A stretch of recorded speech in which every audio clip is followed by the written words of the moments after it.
Неопходно е да се работи на збогатување на гастрономската понуда во главниот туристички центар. Менијата секаде низ градот се слични, ако не идентични, во нив се уште преовладува стандардната кујна.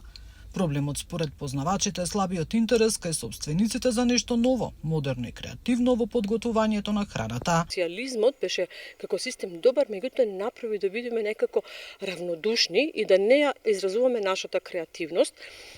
И за жал Охрид секогаш некако е накрај на гастрономската понуда.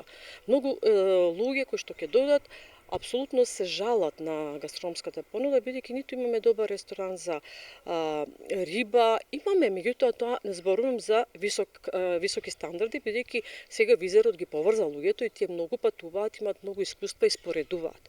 Идеалното место за туристичкиот центар би требало да започнува и завршува со домашни производи и национална храна во комбинација со добра услуга и амбиент. Ние секогаш мислиме дека македонската кујна тоа е скара, гравче, тавче, меѓутоа тоа е веќе за луѓе кои што немаат високи гастрономски, не се префинети гости.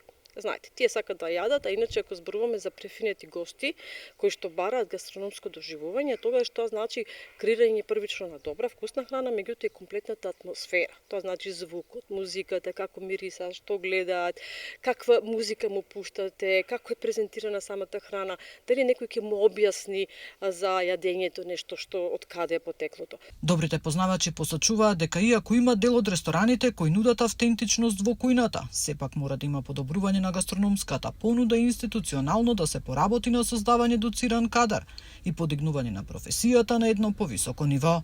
Нина Ритоновска, Сител телевизија.